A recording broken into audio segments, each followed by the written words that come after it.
नमस्कार, माझे नाव शुभ्रा सचिन जगताप आहे. माझ्या शाळेचे नाव कल्याणी पब्लिक स्कूल. माझ्या नाट्यछटेचे नाव प्रजेची आई. प्रजेला मानले अपत्य, प्रजेला मानले अपत्य, न्यायास मानले परमेश्वर, न्यायास मानले परमेश्वर. अशा अहिल्याबाईंना माझा नमस्कार.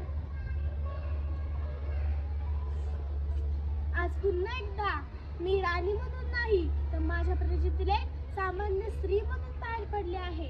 कारण राजवाड्याच्या उंच भिंतींमधून प्रजेचे दुःख दिसत नाही.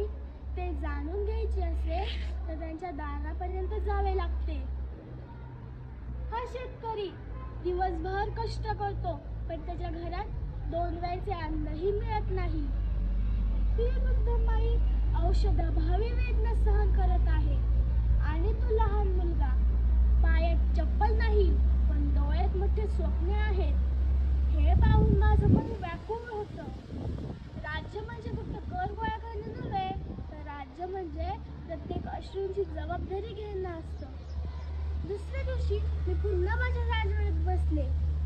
मंत्री आले, सरदार आले आणि माझा पहिला हुकूम हा वेगळाच होता. ज्या गावात पाण्याची कमतरता आहे तिथे तातडीने विहिरी बांधा. जिथे प्रवाशांना त्रास होतो तिथे धर्मशाळा उभारा. आणि गरिबावर अन्याय होत असेल तर दोषी कोणीही असो त्याला शिक्षा झालीच पाहिजे. कारण न्यायात नातं नसतं, न्यायात सत्य हेच माहीत असतं. लोक विचारायची, राणी साहेब तुम्ही एवढं सगळं का करता? मी हसायचे आणि म्हणायचे, आई जी आपल्या लेकरांसाठी करते त्याचं कारण नसतं. तसंच माझी प्रजा हीच माझी लेकरं आहेत.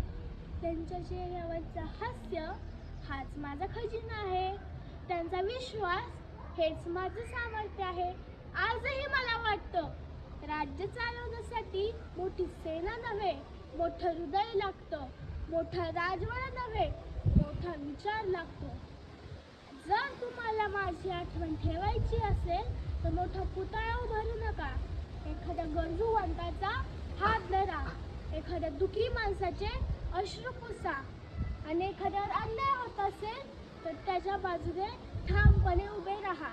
कारण प्रजेवर प्रेम करणारा शासक कधी मरत नाही, तो कायम त्यांच्या हृदयात जिवंत असतो. मी अहिल्या मालव्याची राणीच नव्हे तर माझ्या प्रजेची आई. शौर्य आणि सुभाषण, अहिल्याबाई म्हणजे देशाचे भूषण. धन्यवाद.